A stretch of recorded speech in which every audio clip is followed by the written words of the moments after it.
you're a little bit more used to this trip. It still doesn't make it any more pleasant. It's a long journey.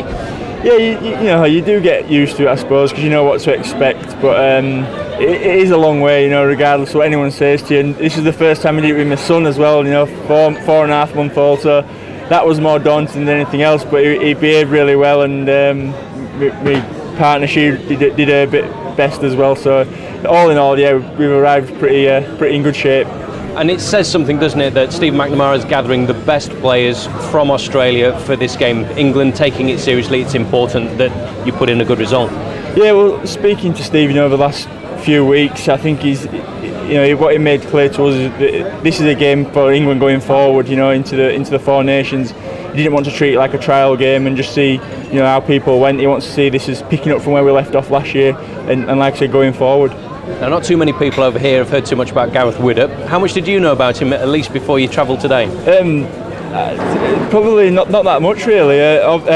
He was a standout in the under-20s competition last year, and West Tigers under-20s were the opposing team in the grand final, and they had, you know, massive raps on him and just saying how good he was, and I think he won the Player of the Year in that comp as well. So he's an exciting talent and got his chance a couple of times this year with Melbourne Storm, and that's no easy feat, you know, behind Billy Slater. So yeah, he's exciting. I think it's great for England Rugby League that he's part of the setup now. I mean, he's the focus of a lot of attention because it is such a rise, isn't it, from obscurity, certainly as far as we're concerned. And you mentioned it, you know, they are massive boots to fill. Billy Slater's the best fullback in the world, possibly the best player in the world. And when he's been called upon, he really stepped up to the plate the other week against Canterbury, for instance. Exactly, and that's why he's here today, you know, because he's shown what he can do. You know, he's not had that many opportunities, but when he's had them, he's taken them. And like I said, I'm really looking forward to playing with him. You know, seeing glimpses of him, you know, over there in Australia. But now it's time for him to, you know, probably one of the highlights of his career. You know,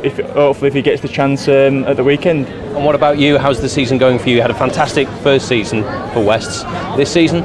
Yeah, really enjoying it again.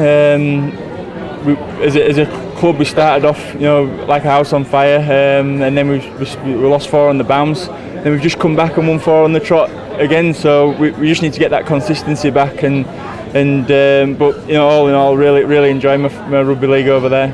And France at the weekend, they're always a big physical test, aren't they? Yeah, and I think that's part of the reason why Steve's gone with, you know, with a strong squad. You know, with this emergence of Catalans in Super League, it's really grown as the French Rugby League, and the no easy beats. It's going to be a tough challenge, but one that I'm thankfully I'm going to be part of this year, and really looking forward to. And do you look forward to meeting up with the lads, the England teammates?